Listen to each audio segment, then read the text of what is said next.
Okay, we're going to start the meeting. Welcome to the Plan Commission of the Village of Morton, Illinois, 7 p.m. Monday, October 25th, 2021. Can we call the roll? Guile. Here. Knapp. Here. Smock. Here. Ritterbusch. Here. Keach. Here. Zobrist. Here. Offerly. Here. Yordi. DeWeese. We have a quorum. Okay. Next on the agenda is the approval of the minutes from our last meeting, which was July 26th. Any comments about that? If not, I'll entertain a motion to accept the minutes. I'll make a motion to approve. Second. All in favor? Aye. Aye. Okay, so now we're to the public hearings portion of our meeting, and we're going to let our attorney give a little speech about public hearings. Thank you. Public hearings are being held tonight pursuant to published notice. Any person wishing to make a comment to the Plan Commission will be afforded an opportunity to do so. They will give their testimony under oath or affirmation. Any person living within 250 feet of property at issue in a case who wishes to cross-examine, meaning question, a testifying witness will be afforded an opportunity to do so at the discretion of our chair when matters germane to the issues before the Plan Commission. No member of the public may address the commission or cross-examine a testifying witness until recognized by the chair. At the conclusion of the public hearing, the Plan Commission will make a recommendation to the village board. The Plan Commission makes recommendations only. The village board is responsible for taking final action on these matters. These announcements, which I've just provided, are relevant to every case except the planned residential development, which has some additional factors which I'll discuss before that case proceeds. Thank you. The first item on the agenda this evening is petition number 21-04 SP. Subject property is located at 1989 North Morton Avenue. A petition has been filed by Michelle Peterson. Mrs. Peterson is requesting a special use at the property to permit a daycare center. Michelle, would you like to present? Yes. Please raise your right hand. Do you solemnly swear or affirm that the testimony you're about to give will be the truth, whole truth, and nothing but the truth? I do. If you give your name and your address. Sure. Michelle Peterson. I live at 101 Forest View Road in Morton. And I am here representing what I hope to be Spark Academy, which is going to house preschool and enrichment programming for children ages 3 through about age 10. So I know that I presented to all of you the last time around with kind of my full business concept. So I was thinking that I was not going to spend the time tonight going through that full concept. And so I just wanted to talk to you about some of the changes in traffic flow and a few things at that location. That is the old Casey's gas station that I will be completely renovating. We went into it financially looking at just using the shell of the building, expecting to have to replace pretty much everything. But it does have a wonderful parking lot. And our traffic flow, after standing out there with Craig Hilliard and both Craig and Brad, we stood out here and I told them that my plan was to bring people from Lakeland in one way and out Morton Avenue to keep a one-way flow. I know that I don't have any intentions of school buses coming through, but there is plenty of room to allow a bus to come through that location if, let's say, down the road I did like before aftercare and needed pickup or drop off. The capacity, it is a much larger location. It's 2,200 square feet, and I am looking to add some square footage. It's not going to hold, I'm not really going to house that many more kids than what I had originally proposed. It would be still around that 40 in the morning, and I don't know that I would do an afternoon section of the preschool in the afternoon. I still am looking at doing some enrichment offerings, so your Spanish, science, music, art, STEM, and possibly some of what I was considering the date night drop-ins. So the possible Friday or Saturday night where you drop in for a couple hours for planned activities, some of those enrichment activities, and then pick your child up later.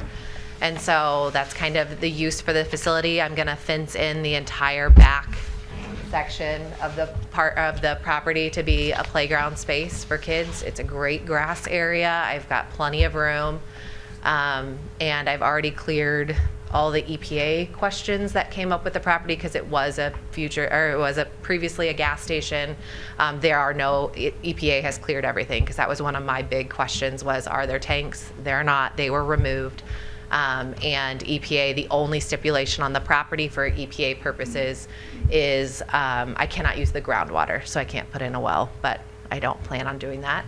But other than that, I can dig, I can expand, and hopefully I drive past this building every day of my life, multiple times a day, going in and out of Hyde Park. And I really hope to beautify the building so that it is not a sight for sore eyes. Because right now, every day I pass it, I think, oh man, we need to do something about this. So if you have any questions for me, I know you know my business plan and my concept.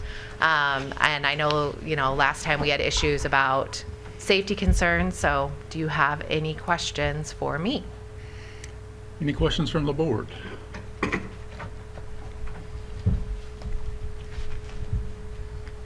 I don't see any questions. Okay, thank you very much. Thank you.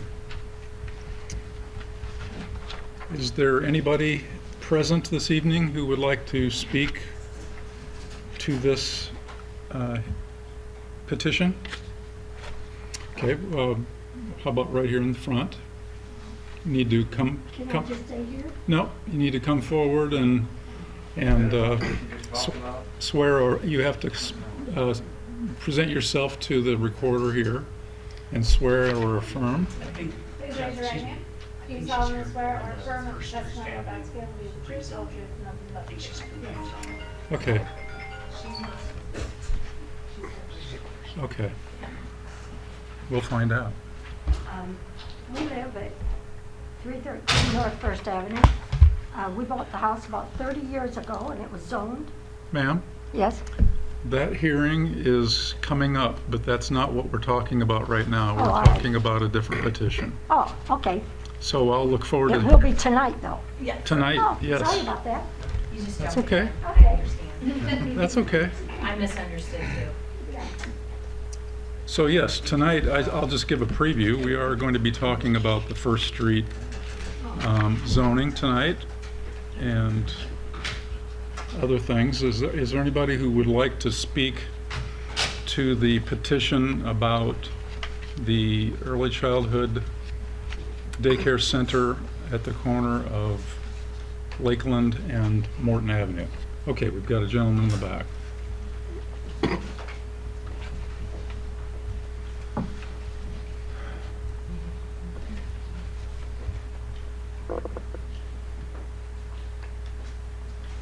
Do you solemnly swear or affirm the testimony you're about to give will be the truth, whole truth, and nothing but the truth?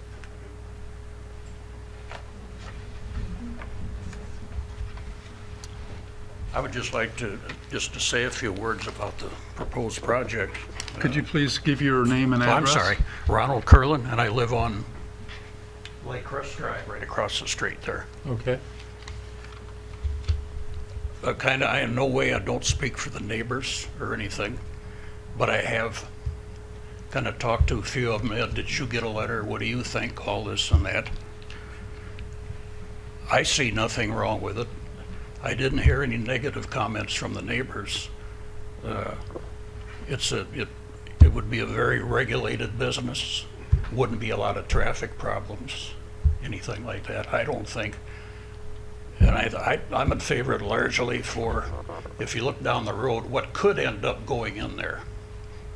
Do we need another gas station? A convenience store of some kind? More traffic, trash, that sort of thing. So I just wanted to speak in favor of consideration for that project going on. The only question I might have is what would be done with the outside of the building? A lot, okay. Needless to say, it's kind of maybe not the largest, but one of the largest eyesores in town right now. So I think that'd be a good move. I'd like to recommend the vote in favor of it. Thank you. Thank you for your comments. Are there any other people who would like to speak to this petition? Okay. Do we close the hearing on that? Yeah, yes. So we'll close the public hearing on that petition, and let's just have a discussion at the table if anybody has anything they'd like to discuss or questions from city staff or for city staff, whatever. I personally think it's needed in Morton. I think this is a better location than previously proposed. I would have a little bit of concerns about if kids were going to be outside if there wasn't fencing, just because of the speed on that road. But it sounds like she plans to put in a fence, so I think that property has been vacant for a while, and it is an eyesore in Morton, and I'd love to see it repurposed. Okay. Other comments? If not, I would just say just one thing real Okay. quick. I'm going to be abstaining again. I don't want that to appear as a lack of support in any way for the project. As I indicated earlier in a previous vote, that Mrs. Peterson and I are employed at Morton School District, just so to avoid any kind of appearance of a conflict of interest, I'll be abstaining. Okay. Very good. Do I hear a motion? I'll make a motion to approve. Motion to approve. I'll second. Second. Roll call. Keach, Yes. Neff, Yes. Opperly, Yes. Ritterbusch, Yes. Smock, Abstain? Guile, Yes. Zobrist. Yes. Approved. Okay, very good. So we've got another petition for public hearing. Petition number 21-05ZA. A zoning amendment petition has been filed by the Village of Morton. The Village of Morton is proposing the following zoning changes for the described properties. And there's a list. I don't know if I need to read these aloud, but there's a list of properties, all of them on First Avenue between Jefferson and Jackson. Does that adequately describe the area that we're talking about? And that area is currently zoned either B1 or B2, and the village is proposing that those be rezoned R1. So I'm going to just ask Brad if he'd like to make a few comments on behalf of the village Sure. for that. Brad should be sworn in since the village is a petitioner on this. Since his testimony, his statements will be considered testimony for the purpose of a record. Do you solemnly swear or affirm that the testimony you're about to give will be the truth, the whole truth, and nothing but the truth?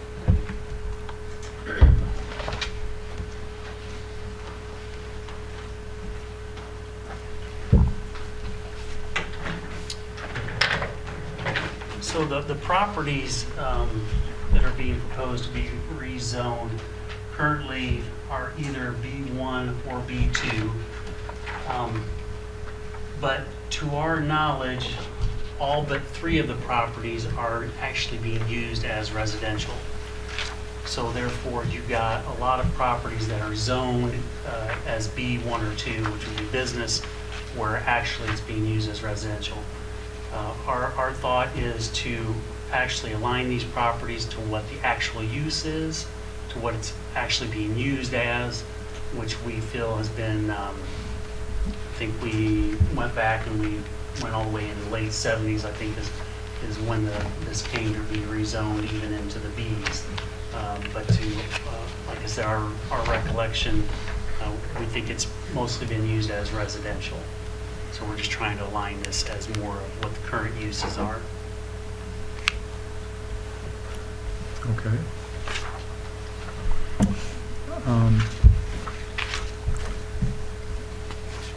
And so what about the properties that are currently being used as businesses then? We currently believe there's 3 properties being used as business. They can be rezoned to R1. They would just become an existing non-conforming use, which means they can remain what they're doing, and there's no issues with that. So basically, it would flip from what it is now. All the properties that are being used as residential, they are now existing non-conforming. Does that change when it's sold? So if there's a business now, It can and- remain as that as type that of business. type of business, if it gets sold? Yes. And it can actually stop being a business, that business, for up to 1 year, and it can resume that. If it goes past that 1 year, then it reverts to what the current zoning is. Do all the property owners on this list agree with this zoning change? Well, I think that's going to be up to us to find out if anybody. So you don't know the answer to that yet? I've had conversations and phone calls, but I don't want to speak for anyone. I don't have anything written, any kind of written testimony. Is that, Pat, is that a fair assessment? So- Yes, I have had conversations with people, property owners on that are affected by this. So Brad, just to clarify, if a business, let's just say, for example, is a hair salon, it's sold, it can only for a year, come back as a hair salon, is that Correct. correct? Yes, correct. So if they want to put a hot dog stand in there or something, B2, they can't? They would not be able to do Okay. that, no. Weird example, that's all I had. Well, it's hair and a hot dog. That's a perfect example.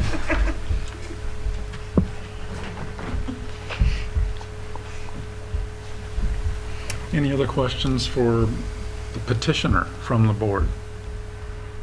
Yeah, I guess I understand that you'd be changing it to its current use, but did something prompt that, or was there a fear of what could happen in that development?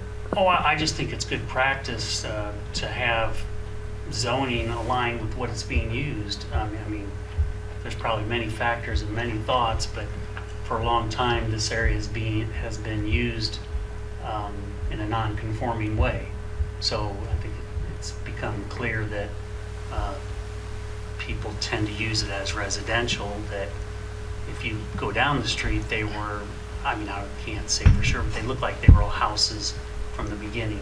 So I think Well, that's that what was makes me wonder why it was ever B1 or B2 if they were all. Well, we have homes. speculation on that. We believe that when Main Street, and this is just purely speculation on our part, when Main Street was filling up in the 80s, that maybe there was a thought that there might be a spillover. That was before across the interstate and some of the outlying areas of the businesses were developed, that maybe this could be an extension. So if you go south on First Avenue, you do run into some businesses along there that weren't homes, but they were specifically built for business.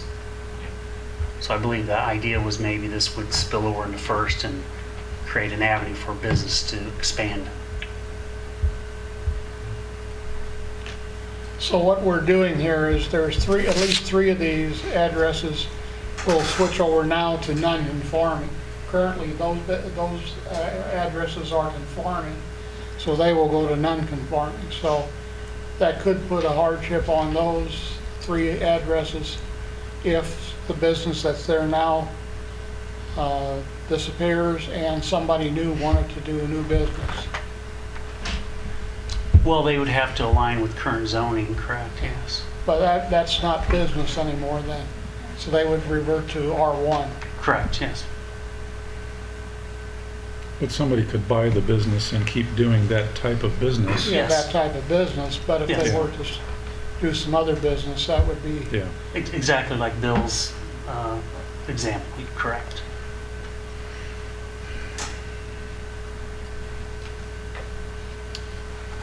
Any other questions for the petitioner? Okay. Is there anyone from the audience who would like to speak to this issue? Yes. She's already been sworn in, so you don't need to be sworn in again, ma'am. Yeah.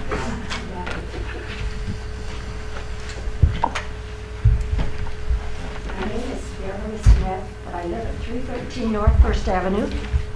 We've lived there about 30 years. We bought it zoned, and we'd like to keep it that way. We don't want it changed. The people that lived there before us had a worm business. We've got all the equipment for it, but we just never started it because we've had a lot of surgery on my husband and a son. A daughter passed away. We've raised grandkids or great-grandkids there. So we haven't had a chance to start it. But we talked about it. We've got everything we need for it. In the meantime, we had talked about having a little shop where you sell stuff like Mission Mart or something like that, because it is for business. We've had two people approach us. One was a man that said something about insurance. He'd like to maybe have an insurance building there. And a lady asked because of having a hair business. Like I said, we bought it zoned and we paid all these years for that. I'd like to keep it that way. I guess that's all. Thank you. Thank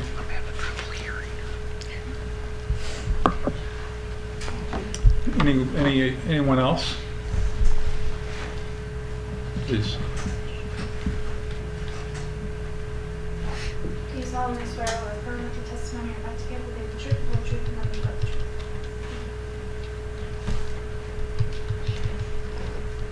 Hello, my name is Christine Phillips, and my husband Keith and I just purchased 216, what is it, North First Avenue. And we purchased it for the purpose of having a nail salon in there. It was Bella Salon, and so it is going to be a nail salon. But we also purchased it for a business, and it's the way the house is, it really would not make a very nice house anyway, the setup in it. I cannot see, if we decided to not continue doing the nail business, I cannot see selling it as a house. And we're putting a lot of money into it. It's going to be very nice. It's going to be a unique nail salon. Anyway, but we purchased it with the zoning, so we would appreciate to keep that. Both my daughters, they live in Morton. We raised our kids here. We love the town, and it's just going to be a really neat, unique nail salon there. We're getting a lot of positive response from people as we're working on the outside of it, painting the brick and painting it up, and everyone is really excited for us. They're really thrilled. If anyone wants to, thank you. Thank you. Anyone else?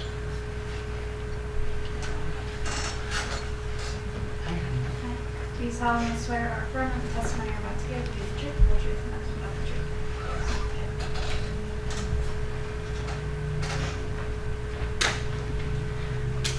My name is Lori Parkin. I was at this zoning meeting in September of 1999 to get a variance slightly.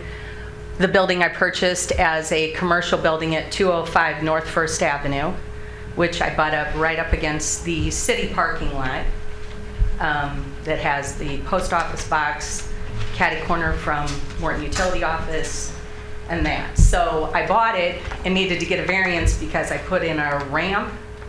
Sorry, I'm nervous. I was here a week ago to do this. Anyway, I'm used to having people sitting in front of me and talking to a mirror. Can you turn around, Craig? No, I'm kidding. Anyway, I did it as a business. We could put a ramp in to make it wheelchair accessible. We had to get a variance in order because we had a step that came down too close to it. But the building has been completely changed on the inside. It was built in, to the best of my knowledge, we were told 1918 or 1908. It was added on to in 1922. But we turned it into business October 24th, 1999. And I've been there. I've had a salon in this town for 37 years as of September 1st, 1984. But I bought it as zoned commercial, and that's pretty much how I'd like to keep it. Doesn't have a kitchen. I felt it was a perfect building when I bought it because it didn't have a kitchen. It does not have a full, there's no tub or anything like that. There's no full bath in it. So it's not going to be anything that could be sold as a residence without major redoing. And it's not a huge building anyway. It's set up perfectly. We literally step right off into the parking lot. It's great frontage for us going through that direction. I moved from, let me see if I get this right, 206 South First, 2 blocks north, in order to get to this building because I had a public parking lot that was right next to me. And before, when I was next at 206 South First, not user-friendly for my clients, not real safe getting them in and out. They had to cross the street. So I chose this for especially my clients that had special needs, to be able to come in and have the ramp and easy to locate with the parking lot and then coming up that direction. So I was trying to figure out if there's anything else I was supposed to hit on this. Do you guys have any questions?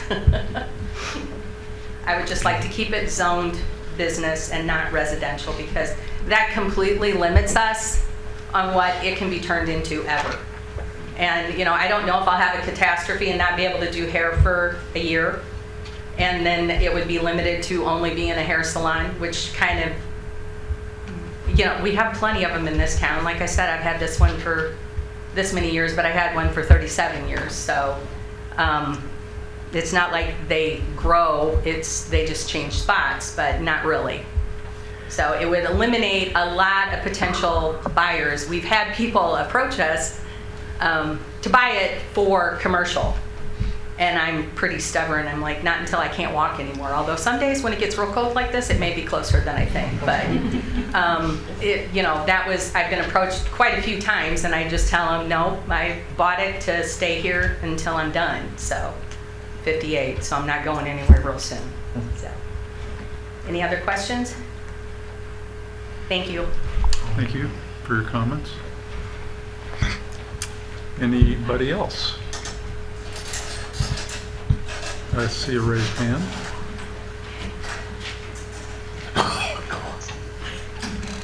You solemnly swear or affirm the testimony you're about to give will be the truth, the whole truth, and nothing but the truth? Yes.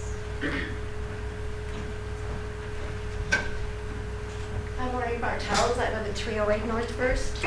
My question is, how does this change real estate taxes? It does not change real estate taxes at all. Has no bearing on real estate taxes.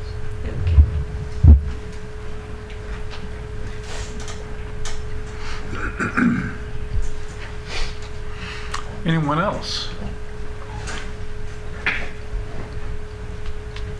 Going once, going twice? Okay.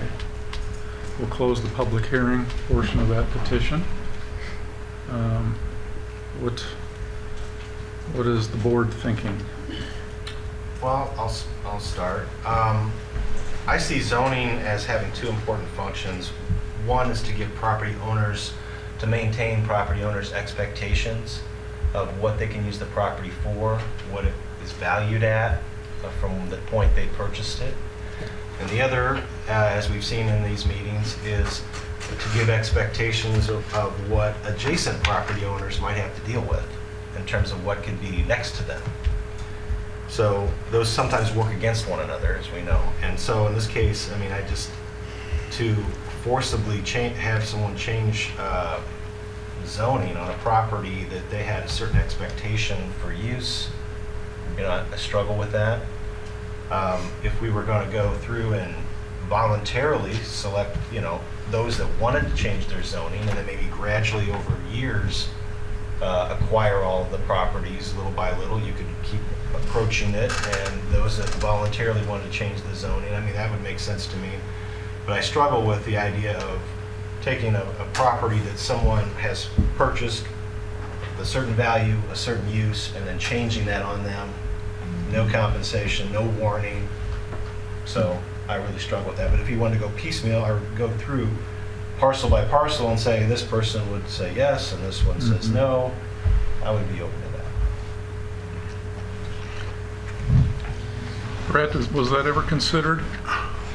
Well, the board can always make a recommendation with conditions. So if you're asking if you would like to make a recommendation, for example, of not all 27, but perhaps Craig's comment of piecemealing, that is always an option. But a letter was sent to every property owner. So everybody received a letter. Everybody received a letter within 250 feet of every property. So I count 27 parcels. And I think I said at the beginning, there's 3 businesses, and we've heard from 3 people about their zoning as being an issue. But a change of this magnitude might require an active, instead of a passive acceptance, I guess. It seems like that's a pretty major change to make on someone hoping they read their mail or got the letter or knew what it even meant. It's just my opinion. I'm just one person. Yeah. Sure. Well, this zoning has been like this for quite a number of years. And at one time I thought there was an intent to maybe make First Street a more active street in terms of traffic flow. So I guess that's why it was considered business back at that point in time. But when you have 3 non-conforming now in an R1, you're posing a real financial burden on those 3 addresses. So I'm not sure why we even need to change this at this point in time. It's worked for years. Yes, it's a non-conforming situation. I mean, I'm in East Peoria with my shop. I'm right next to residential on both sides. They got all kinds of non-conforming stuff going on because I'm conforming, but the residences are not conforming. Basically the same situation as here. And just leave things well alone. In time, if this becomes more of a problem down the road, we could always look at it, and we could go piecemeal, because there's no reason why you can't have one property with one zone and classification and the next property a different one. But at this point in time, I think we just leave this thing alone and see what happens 4 years, 5 years down the road.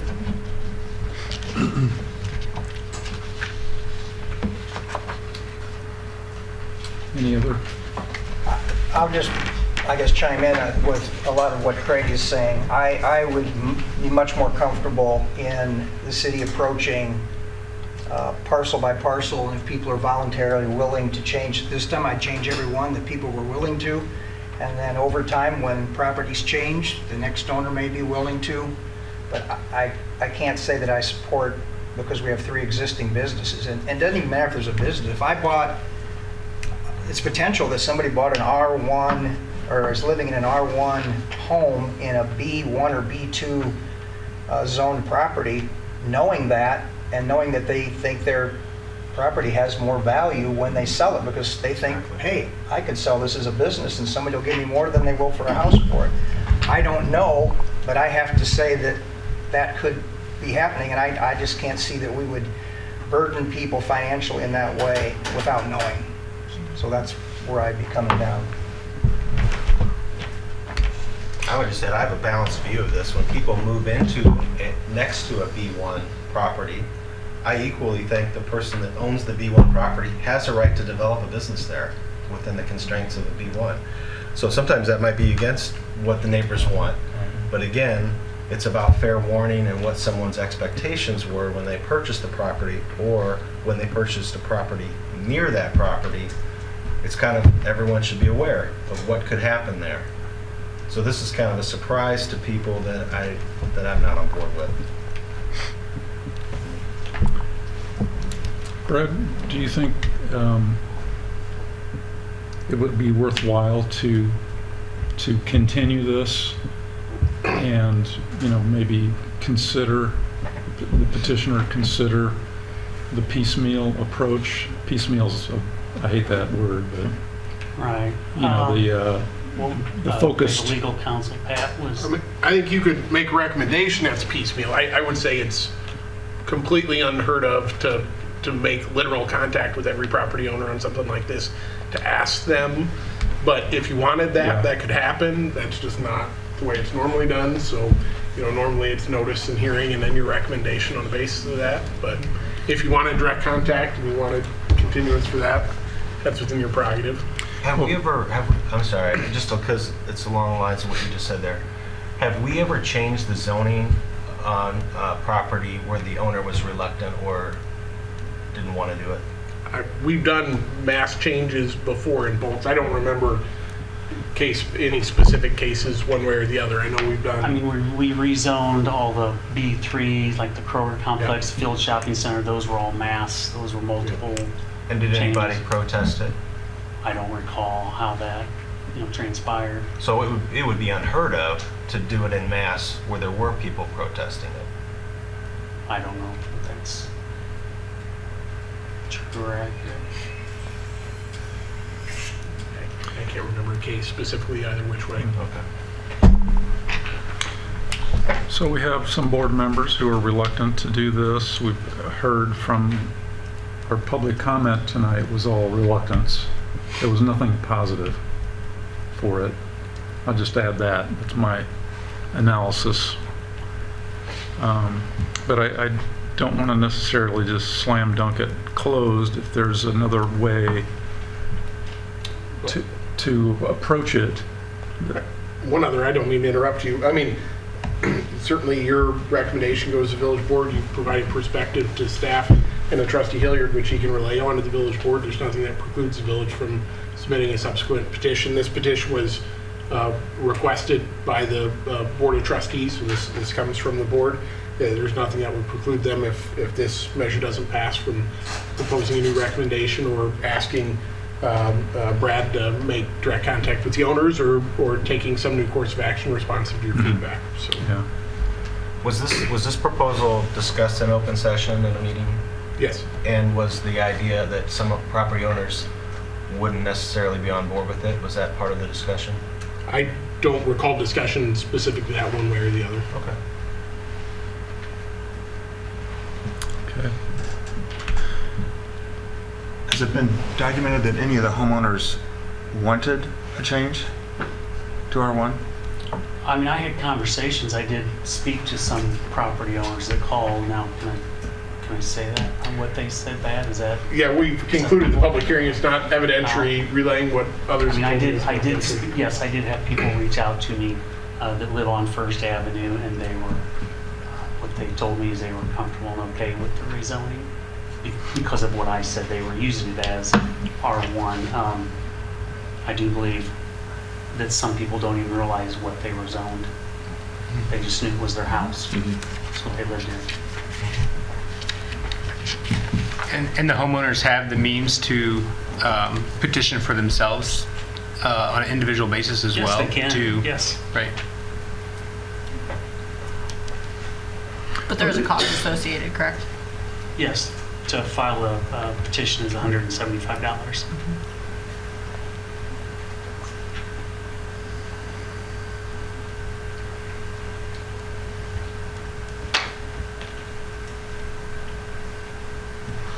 So what is the pleasure of the board on this? I would prefer not to piecemeal it. I mean, unless there's homeowners that come up and want to change it, I would just prefer. I mean, I believe that, as was said before, that they bought it with this intention, and I would prefer to leave it that intention. I also, the ones that are in that block between First and Main. I mean, looking to the future, right? You just don't know what that. I like kind of keeping that more business oriented.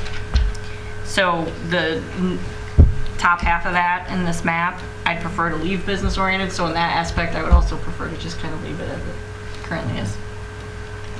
I would just say I don't know what problem that we're trying to solve. Is it a hypothetical problem? And changing people's zoning based on a hypothetical, I'm not in favor of that.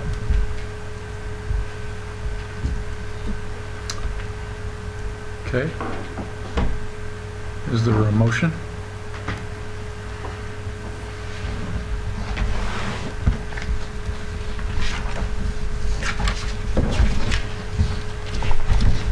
Can I ask the question if, should the city as the petitioner have an opportunity at this time to say they want us to vote on it or they want to pull it and continue it and see if they can come back with something else?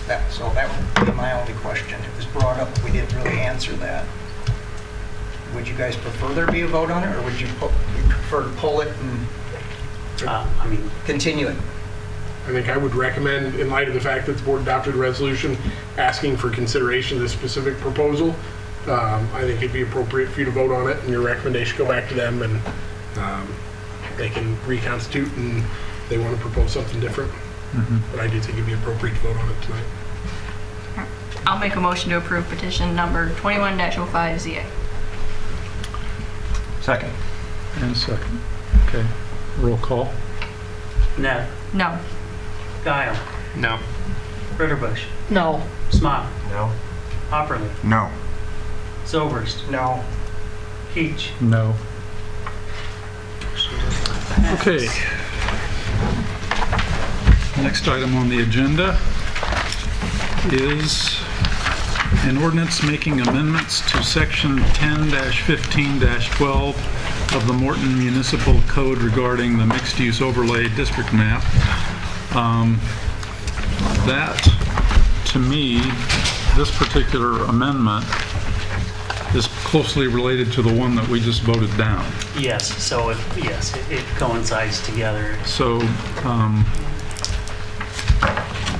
do we need to vote on this one too, or do we? I think you have Okay, to. I would entertain a motion to approve this. This basically takes the properties, if they were taken out of. If they were rezoned to residential. If they were residential, they'd be taken out of yes. the mixed-use district. Correct.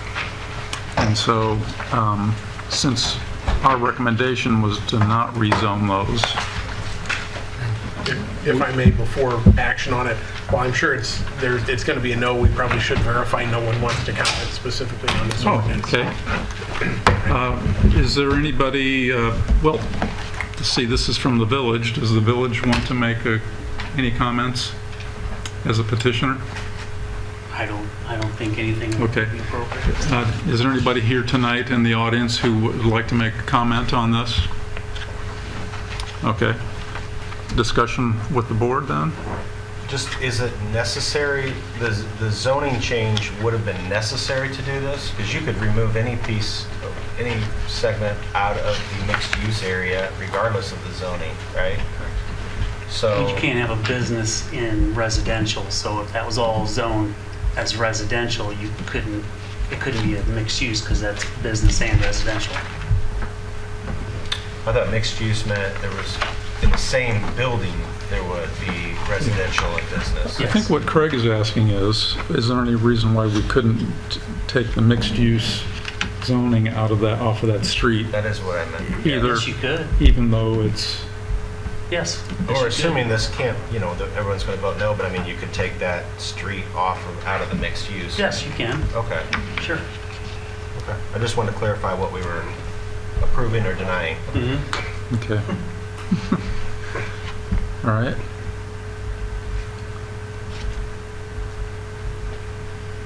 If we were going to keep, my opinion is if we were going to keep that business, I'd like to just keep it in the mixed-use district That's fair. myself. Fair point. Any other Because comments? that could also be an aspect of a property's owner expectation, So, yeah. You're right. Yeah, good point. It's a good point to make. I apologize. Are we also voting on did the wording change? Slightly, and the primary purpose of wording change was in the event in the future you rezone property shown on the map out of B1 or B2 and it got overlooked that the map needed updated, I wanted to add a section that's kind of a safety net.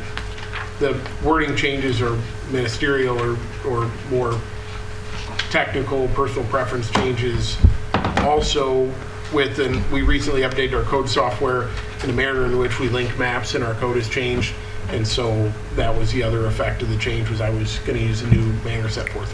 So if we wanted to approve the wording but not approve the map change, we'd have to separate it into two separate motions. Well, you're making a recommendation, so I think you could do that could be done in one action. So.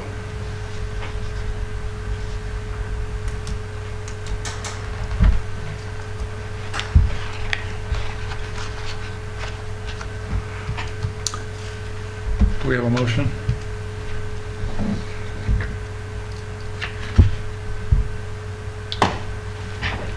I'll make a motion. Motion to approve? To approve, yeah. Yeah. We have a second? A second. Second. Roll call? Keach, No. Ritterbusch, No. Smock, No. Kyle, No. Zobert, No. Hopperly, No. Neff. No. So then we're not gonna worry about the word. That's, That's what that means. that's what we, All right. Yes or no? next on the agenda is Steve Lehman is proposing a planned residential development located at section 16 of Township 25 North, etc. Main Street business parking lot. The proposed planned residential development consists of 37 townhomes.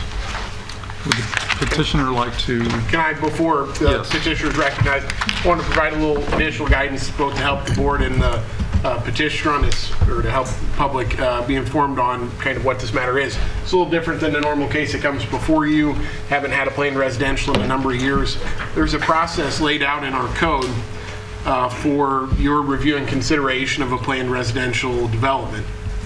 And the first two steps are really the ones most at issue tonight. And the code envisions a review of the planned residential development and its application materials to determine 7 things identified in what is 10.8.4I of your code. And that is consideration of applicable provisions of the planned residential section of our ordinance and whether those have been met, whether there's any, whether the road system and proposed method of disposing of sanitary sewage and storm drainage and provision of water supply are adequate, that adequate provision has been made for open spaces, walkways, and parking areas, the location of the open space is well suited for development, and the open space or recreational uses it is to serve. The applicant has indicated the method to be used to assure the areas on the plan will be irrevocably committed for the purpose that continuing maintenance will be assured by the method of ownership. Adequate provisions will be made to guarantee the proposed development of the open space, and that the cost of installing the streets and utilities will be assured by a means satisfactory to the village. You're afforded the opportunity to request and to consult with the Director of Public Works, Craig Loudermilk, who's also the village engineer, and any other village personnel as you see fit in order to make those kind of considerations of those 7 factors. Then kind of the next phase is also is the public hearing. We can take up both of those issues tonight. It's noticed up for a public hearing, but I think step 1 that our code envisions is collecting information necessary to determine if those 7 factors are satisfactory are resolved in a satisfactory way. So essentially, does it meet what our code requires, adequacy of road system, the open space, those factors I just went through. Then after kind of that step 1, the public hearing in public notice and kind of going through what is normal for most cases that come before you. And you do have the opportunity again during the public hearing or in response to the citizen concerns to continue the hearing and to obtain additional information. After the hearing, then you make a recommendation to the board to either grant or deny tentative approval. And you can impose conditions on that recommendation. So it's a little different than the average case. There's a little bit more involved with it, but that's really the items of business, in my opinion, that are before you today. Is one kind of a preliminary assessment of whether what he's asking for is consistent with what the code allows, and then kind of the second business is a public hearing bit. I think you could have Mr. Lehman present just as you would any other public hearing, but I wanted to call your attention to the fact that there's a little more to this than your normal case. Thank you, sir. Yes, sir. Just for clarity, because it seems odd to me that we, as a planning commission, would determine whether utilities and roads and whatever are up to ordinance when that's typically a city staffing. And if I'm correct on that, is it beyond the pale for us to say as a commission all right, we would like to have city staff review those things according to the ordinance, because they'd have to get a permit for that and whatever, and we'd like to hear back from them before we would make that determination, because I don't see us being in a position to be able to determine those type of things. I mean, I don't think we're qualified, most of us up here, to look at that.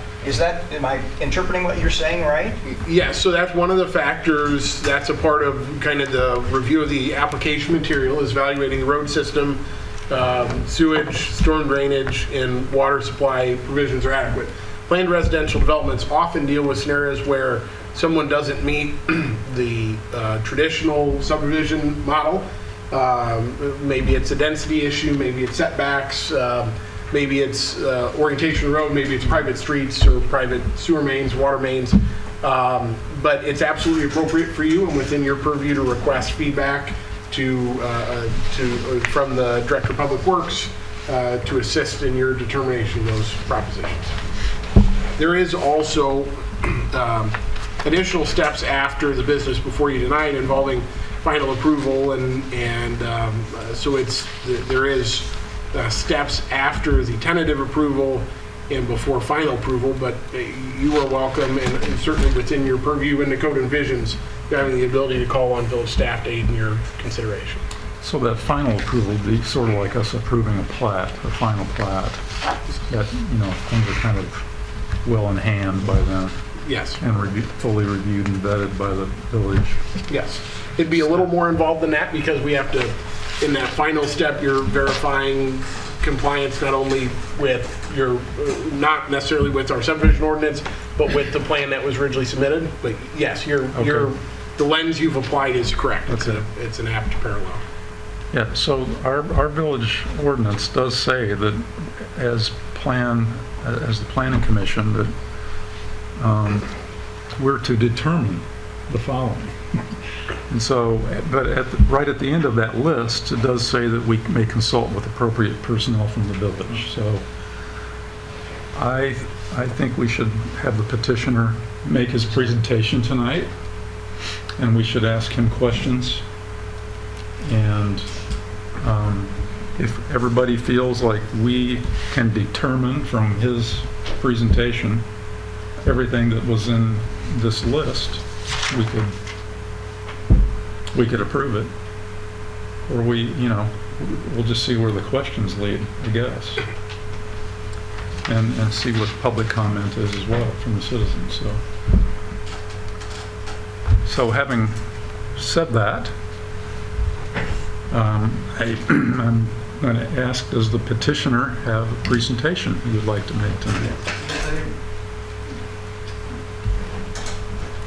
You solemnly swear or affirm that the testimony you're about to give is the truth, whole truth, and nothing but the truth.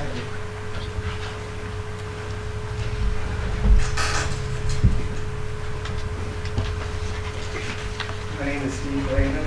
I live in Morton at 414 Wolf Crossing Drive. And, I've submitted the PRD application that you've got in front of you, and it's on the screen here. I can give a quick overview. There's a lot that you could read through on the paperwork that you have, but I'll just give an overview and then obviously open to questions and feedback. I've been working on this for quite a while, really, with the Village of Morton. So, your opening comments made a lot of sense to me because it is a collaboration. To do a PRD like this is not something anybody's going to do on their own. It's been a collaboration with the Village of Morton, with Craig Loudermilk, Brad Marks, Jamie Bullard, and our civil engineering group, Moore and Kerr. So we've spent quite a bit of time making sure that we're conforming with the code requirements and all the requirements of the Village of Morton. And as part of this PRD application, we've outlined the things that would be different. So trying to simplify so you don't have to go through every single detail. We're really highlighting the things that are different that we're proposing so that you can make sense of that and get a comfort level on if this is appropriate to continue forward with, which I feel like it is, and I think it's going to be good for the Village of Morton. So this is a property that's the address is 651 Harding Road in Morton. It's currently zoned R4, and so it's zoned for apartments or multifamily. And the density that's currently allowed is 17.3 dwelling units per acre. It's a 5-acre property. So if we left it the way it is, we would currently be allowed to build 86 dwelling units on this property. And I think it's a great piece of property for housing. I think that Morton has, from our research, we've been working with the Morton Chamber of Commerce, Leanne Brown, and quite a few other resources to do studies on it. And I think that people want to live in Morton because it's a great community, and I think they want some variety. So we've got some apartments that are being built right adjacent to this property.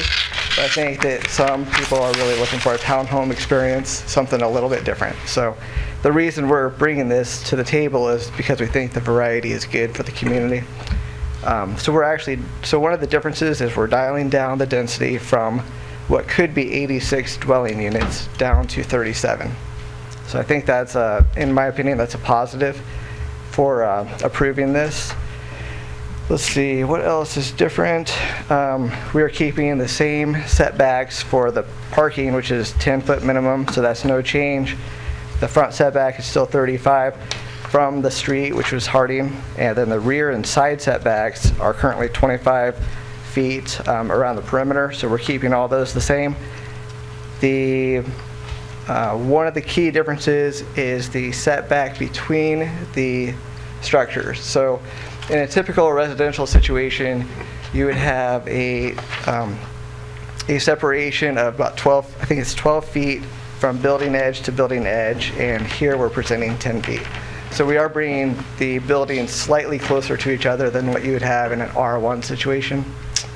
You can check me on the 12-foot, but I know that we are narrowing it down just a little bit. So that's one of the key points that we're trying to get approved as part of this PRD. Really, when you consider the fact it's currently an R4 multifamily, we're really dialing down the density and creating more of a townhome, almost like a zero lot line type experience. So we think it's going to be a great enhancement for the village.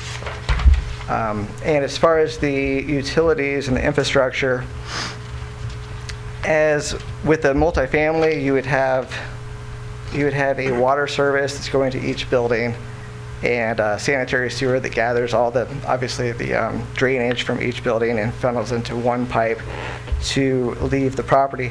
We have, in this situation, this is kind of a mix, it's almost a hybrid between a multifamily situation and an R1, where there is more density than an R1, but less than an R4.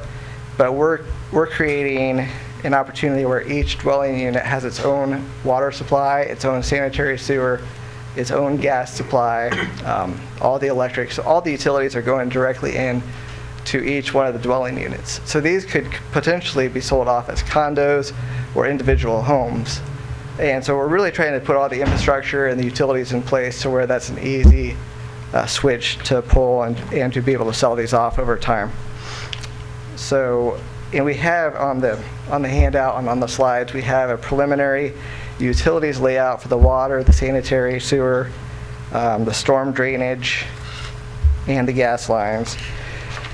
So all of this has been done together with the Village of Morton's input and making sure that they are giving us their verbal, that this is what they're looking for, and what the civil engineers are saying would function, and then be able to be sold off as condominiums at some point.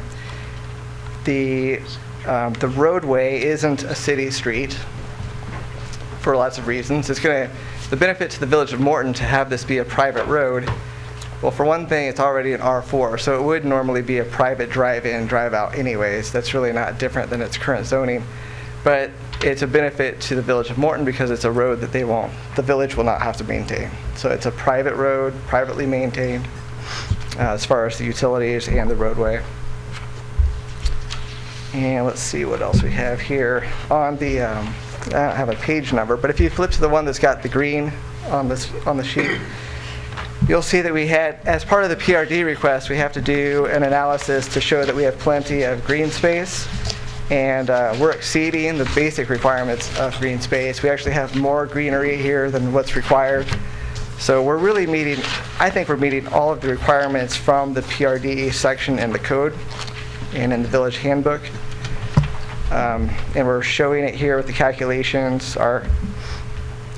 Green space is 1.77 acres out of a 5-acre site, so that's pretty substantial. I mean, that's close to 40%, or over 30%. And the building coverage as well is within the requirements that are in that section of the code. As far as the parking spaces, that was another thing that people always think about. I mean, our current parking requirement for an R4 is that you have 2 spaces per dwelling unit. So with 30, let's see here, 74. So with 37 dwelling units times 2 parking spaces per each, we have to have a minimum of 74 parking spaces. And so each one of these condos has its own 2-car garage. So that's easily taken care of right there. But in addition to the garage itself, we have the driveway, so you can park 2 cars per driveway. Plus, there's extra. Some of these driveways are extra long, and then we have some space where you could park right along the curb. So our parking spaces are well exceeding the basic requirements there. So I wouldn't think that would be a concern. And I just don't see any reason to be concerned with this at all, because we've really combed through it pretty carefully. But and we think this would be an enhancement to the village. We want to do very nice aesthetics. We have some preliminary renderings of what we're thinking that we'll add more detail to it. But just so that you know, it's an upscale development project. We're obviously not going as cheap as possible. If we wanted to do that, we wouldn't go with a PRD. So I think this is really keeping it upscale compared to what it could be right now. But I'm open to any questions or feedback on that.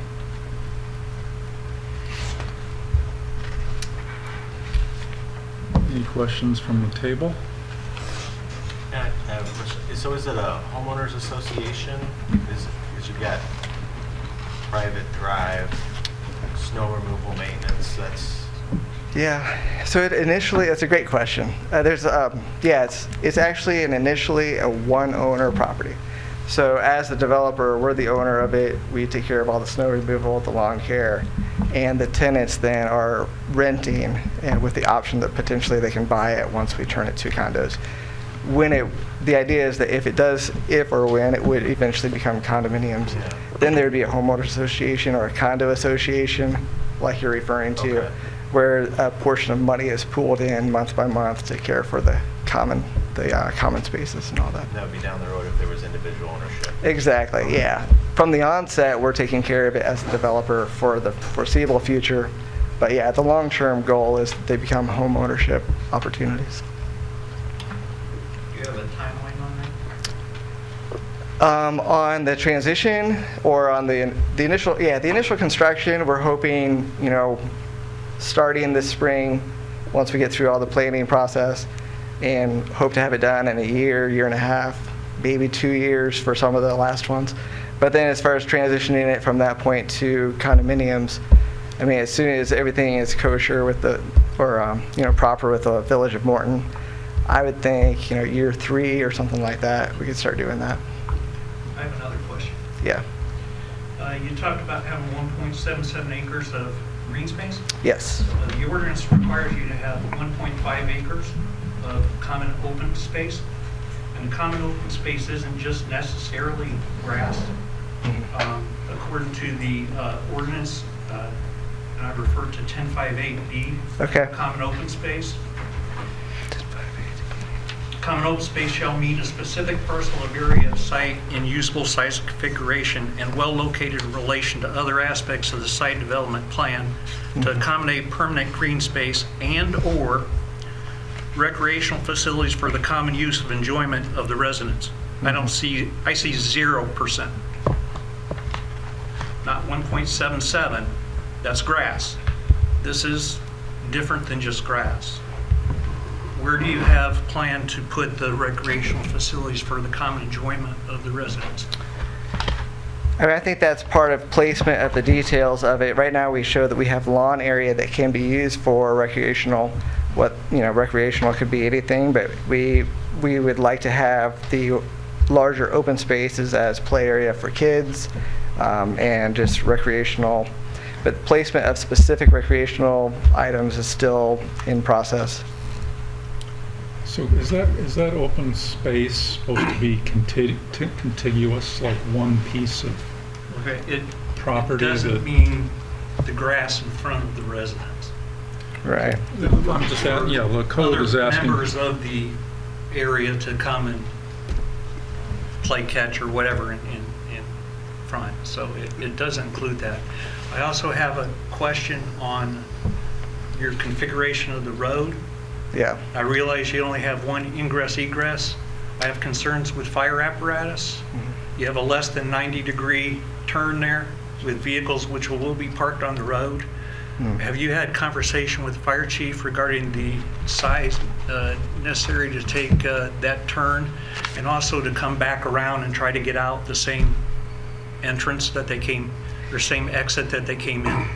Yeah, we definitely have. That's been a collaboration. My initial draft was to have a loop around and have two ingress and egress, but the Village of Morton, through their conversations and talking with the fire group, they don't want to have two. They actually want it to loop around, and we did do the math to make sure that fire trucks can make that full circle and get to every unit. So that's been accounted for, and that's what they wanted to see.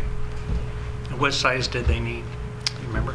I don't have the specific size. I know our civil engineers and the village had all coordinated that and made sure that the fire truck can get through the curves and the whole loop of that property.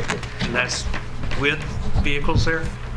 No, with the vehicles, it actually does not even. Vehicles? The way, that's just an overflow for temporary type deal anyways, but those vehicles still don't encroach the turning radius for the fire truck because they've been kept away from the intersections. If they park where you've got them, they may not, but Yeah. we know that people don't necessarily park where the spot's designated, and we do know that there's holidays that may come to have more vehicles than what you've got on that map. Well, I know that's always a possibility no matter where you're at. I mean, our intention is everybody parks in the garage and the driveway.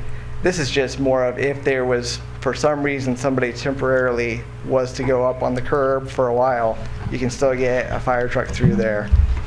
Maybe we use some markings on the pavement to make sure it's very clear to stay off that area. So some of those very specific details we'll keep working on with the fire chief and the Village of Morton. But. One point just to help in the commission's consideration on common open space, the chair asked if it had to be one contiguous area.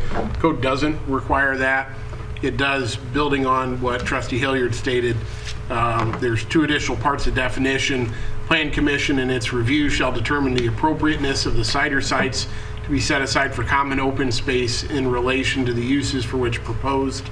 The common open space shall be in addition to open site area owned and utilized in common for building setting, walk, drives, etc., which is not in most instances in usable shape and configuration for recreational uses.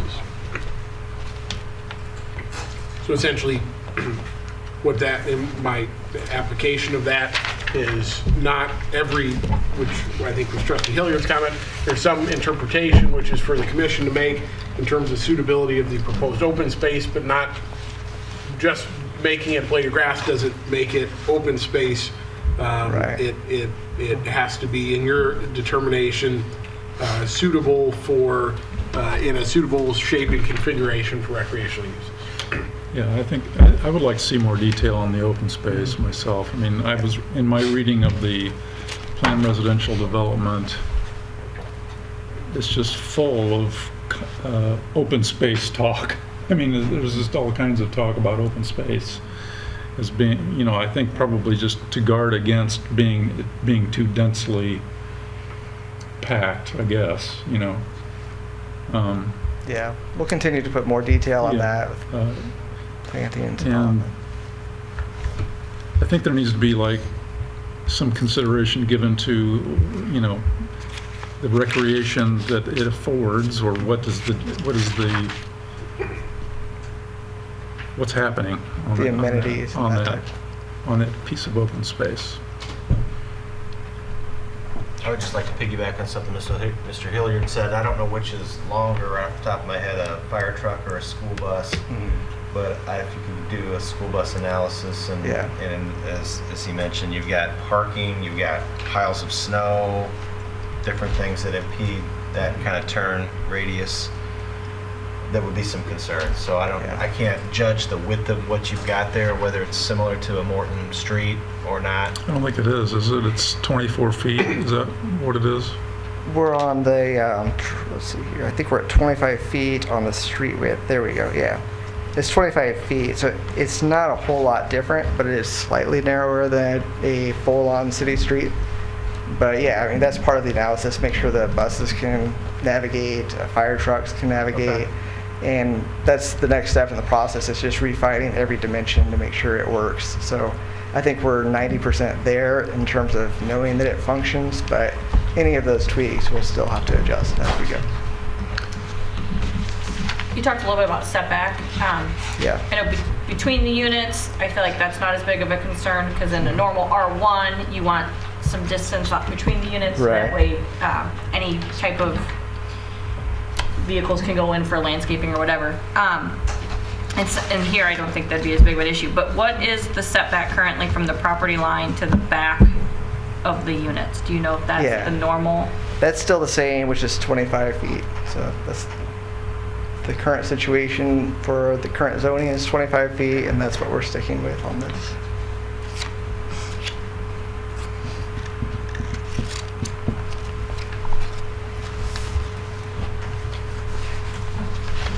A quick comment and then a question.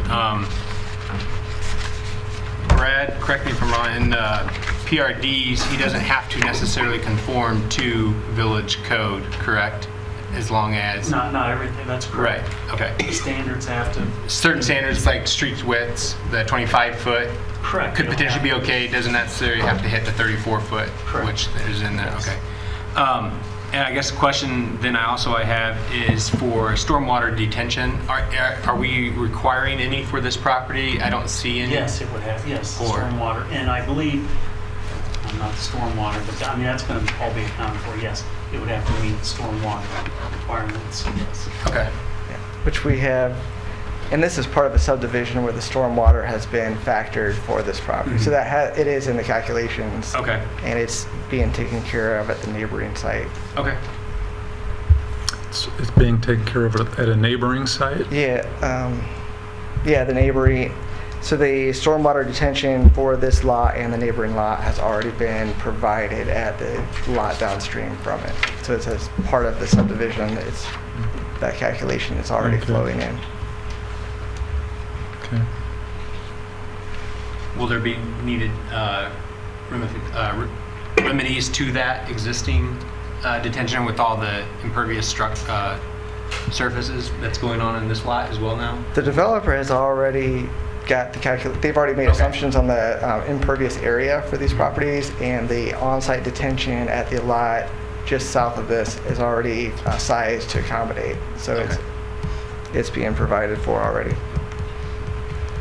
Earlier, you were talking about side setbacks and it being 5 feet, 2 5s, making it 10 instead of 12. So you're just talking about those like 5 spaces where there's separation in the units? Yes, exactly. Yeah, because these are essentially, these townhomes that we've got drawn are like 3-plexes and 4-plexes. So between each of those 3-plex or 4-plexes, before they meet another one, there's that 10-foot separation between them. So you're just talking about those few different places. Other than everything else is attached. Okay. Yeah, attached townhomes. And there's no community building associated with any of this? No, not on this property, no. But we do want to maximize the usefulness of the green space, and that's something that Craig Hillary was touching on, and that's obviously part of our plan, but we need to put more detail on the plan to show all that as we keep working with the village and figure out the placement, so make sure everything functions right. Does water retention count as green space, or has that been laid out yet? I mean, the good thing about the water retention, though, is that we don't have to do it on this specific lot, because the neighboring lot from the developer has already been sized to take care of the runoff from this property. Oh, okay. So that's one of the benefits of this. All of the green space here is useful because it's not detention pond. Okay. That's good. So back to the one entrance, like I kind of thought we were trying to stay away from cul-de-sacs and just having, in case anything happened at the front of that property, everybody else is kind of stuck, right? Is there any other options to make, I mean, can we link this to the previous property, or like, is there a plan? Could that driveway just go out to the street? That one that's Well, lopped that's off? the one that the That's what village he is saying no. proposed. So he proposed that, and I don't know why that would be. I think the village likes to, from my conversations with them, they like to have less entrances to Harding or other roads because it just creates a little more safety for getting on and off and not having as many traffic, people navigating different turns and stuff. I guess so is there a plan for the adjacent, it can somehow we link to the adjacent properties? So, again, one of them's not developed, right? Is there, and then the other one is developed by you, correct? Yeah, the one north of it is developed by me, and that was another one of my conversations with them. They want them to be self-sufficient because this property could be sold off, and then you'd have to have a shared use agreement and some of that stuff. So that becomes a little bit more complicated. But I mean, this is the ideal scenario where there is no cul-de-sac, and there's really not much of it. The only potential dead end is only two homes, two driveways, so it's just an extension of a duplex driveway, basically. So you really got a looping situation for safety. I mean, I think you did as well as you could with the constraints you were given. It's just unfortunate that we didn't, I don't know, have the foresight to either not make those lots so small so that small and yet able to be R4 so that you didn't have so many people that were kind of like stuck in that area, I guess is what I'm. You can make a recommendation on tentative approval that a second entrance, I mean, I understand that Mr. Lehman's represented that village staff had rejected that second entrance, but if it's material, that's a part of your discretion. You can make that a condition on your tentative approval, your recommendation. I'm interested in that, and I'll tell you, because I just think it's a quality of life issue for whoever lives here, and maybe a safety issue. I mean, you're going to have 100% of the traffic coming and going pass in front of these residences that are near that one ingress egress. Or you could split it up. So if I live over here, I've got to go all the way around, you know. It just seems like a lot of driving through a neighborhood that could be reduced. There's a safety component to it, there's a quality of life component to it. Maybe there's aspects to the city planning part of it that I don't get. And the reason I don't care about the cul-de-sac part is they're not removing the snow. I think that's a big part of it. Like they wouldn't design this for a city street, I don't think. They wouldn't have a dead end there. That would be, that's my guess. But I don't know. I'm concerned about the quality of life and safety aspect of having one way in and one way out for all those units. Well, I think you don't want so many exit points on Harding either, right? I think that's the But if they're trade-off. far enough apart, that's the thing to me is how far apart are they? I don't know exactly what that distance is. You wouldn't want people pulling out into each other too close, but. I'm just thinking of a couple other examples. Just on the other side of this property, you have the daycare and the Gold's Gym, and there's, I believe there's one entrance for each of those. Yeah. I'm not. The overall prerogative or role that the Director of Public Works and his office, I believe, takes in matters like this is to provide guidance and direction and assistance to an applicant when and as they'll accept it and give them feedback, which they may incorporate into their plans, they may reject, they may pivot. So the fact that an application gets submitted after consultation with the Director of Public Works, it isn't a shoe-in guarantee that everything as proposed is 100% in the manner that staff would like it. So I understand the premise, and that premise may be 100% accurate in this case, but ultimately a petitioner has the right to put forth their case in a manner they deem best in their plan, the way they desire to submit that plan, and even informed by, and I have no perspective on whether Mr. Lehman's plan does or does not 100% meet approval of the Director of Public Works, but I want to be clear that just because it gets to you in this phase doesn't mean it's been approved in all regards by the Director of Public Works and his staff.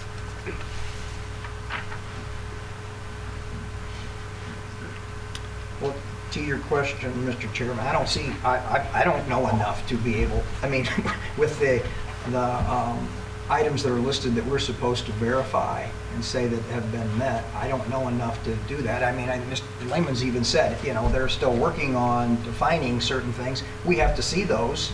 And in the meantime, I personally would say, if I'm going to vote on this at some point, I would ask to hear from city staff, village staff, that in the Public Works Department, that they are satisfied with what they see that they're going to eventually be responsible for. When they go through permitting, won't a lot of this be like any typical, I mean, when we're looking at use, and typically land use, when somebody goes to a building, then they're dealing with you guys, and they have to meet building ordinance, things, et cetera, and it's not really in our purview to have to determine that, but it sounds like we're kind of overlapping a little here. So I would just say, I would think we would want to ask the village staff to confirm the things that they're going to be concerned about: gas, water, sewer, retention, street widths, life safety. So, yeah, I agree. And of those things you just listed, I think sewer has the most potential for being problematic. Because I mean, just having heard about potential developments in different parts of the city, I've heard discussions about, well, if we go that way, we're going to need a pump station because that's so far away from our main sewer lines. Those are the kind of things, how would we have any idea of whether this current sewage infrastructure can handle this addition in that location? And we just wouldn't know those kind of things. Can we get gas over there? Yeah, probably. And electricity and water. So to me, it's like those things like sewer, I wouldn't have a clue of whether this is going to be problematic or not. The one, building on that and perhaps supplementing with some guidance on where your role may be in that process. In the final PRD approval, any public improvements are required to have approval of Craig's office. So PRDs are a little different than a normal subdivision, because in a normal subdivision, roads, sidewalks, water mains, sewer mains, gas mains are all publicly owned.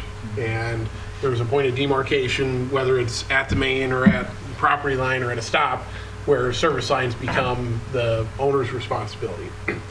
PRDs are a little different because one of the customary features is private ownership, oftentimes private ownership of improvements that would otherwise be public. So the roads may be a little narrower, but the road's also a private road. It's not maintained by the village. The water mains may be privately owned instead of publicly owned, though in this case, my understanding of the proposal is that all of the mains would be publicly owned. So I would caution that, or I would supplement that, while having understanding that from an engineering perspective, those utilities are being proposed in a way that works. I think part of, or as important a part of your job is the long-term, what is proposed, especially the private ownership portions of what's proposed, constituted in a manner that makes sense and is consistent with the purpose of the PRD and consistent with a plan that's going to work in the long term. So much like the question was asked about, who's going to own the common space and snow plowing, I think it's a similar premise for the utilities. And again, while getting that feedback from engineering is good, I think part of your role is also assessing the plan for ownership of some of these normally public improvements that will be private here.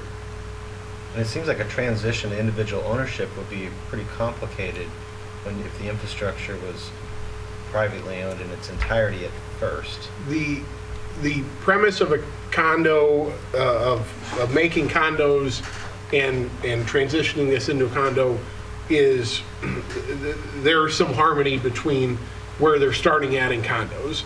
If the plan ultimately was 0 lot lines, not condos, then it gets much more complicated.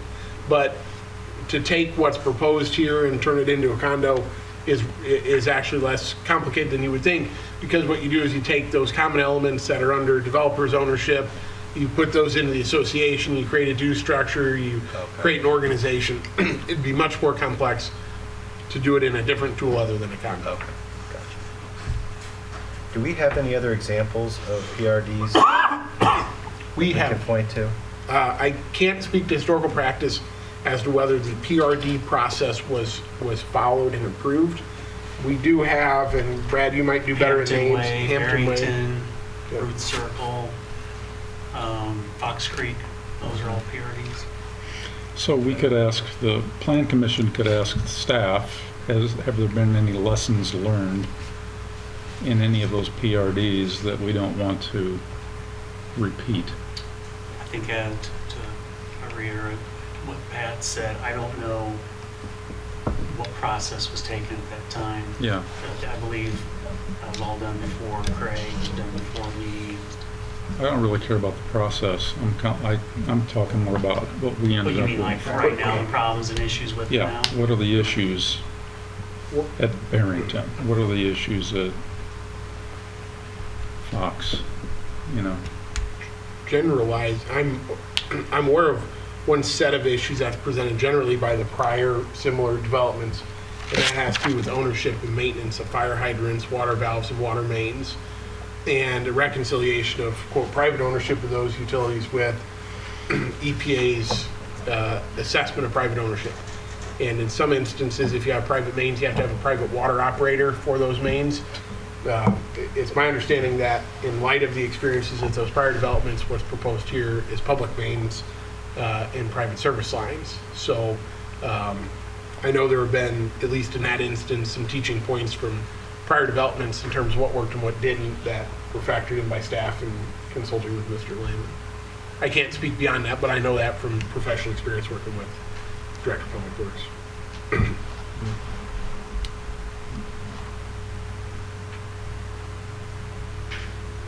any other questions or comments?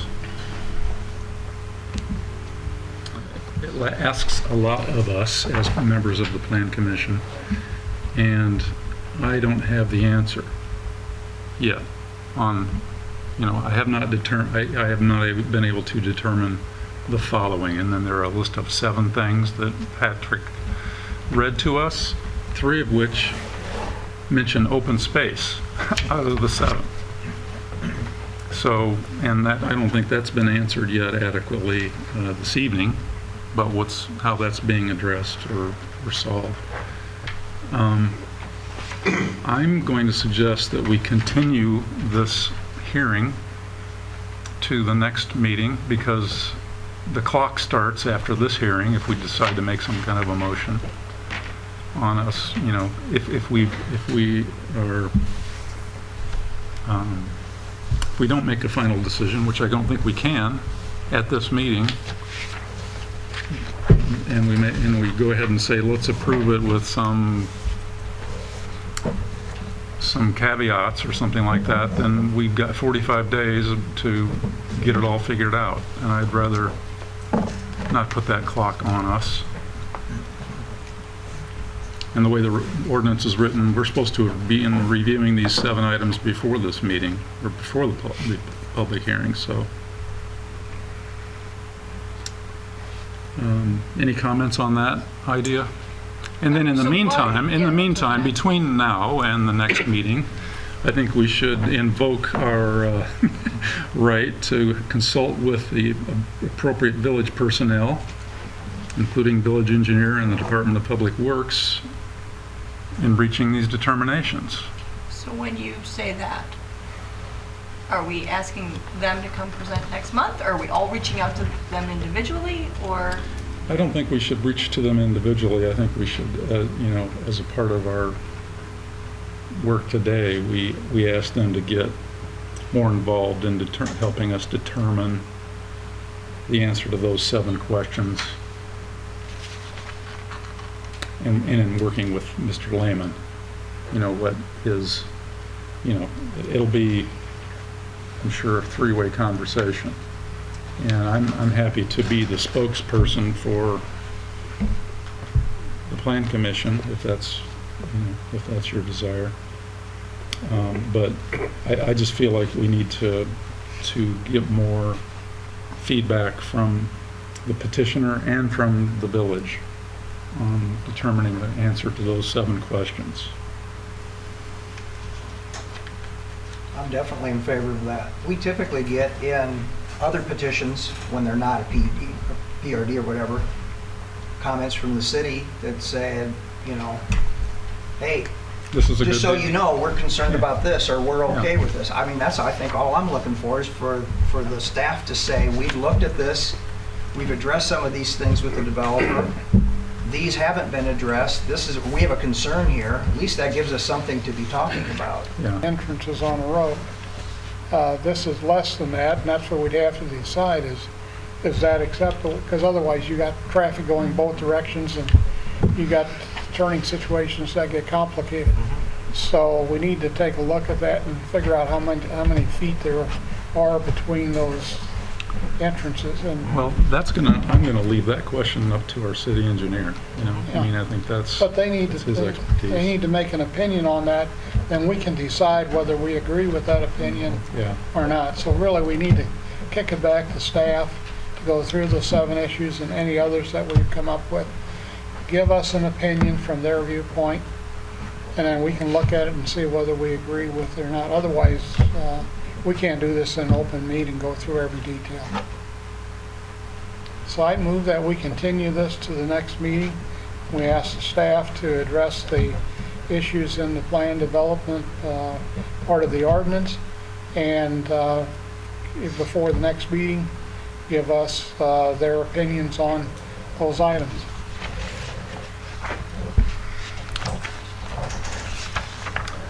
Okay, so, does anybody want to add anything to Jerry's motion? Or do we have a second? Didn't mean to put words in anyone's mouth. I'll second. Second? Okay.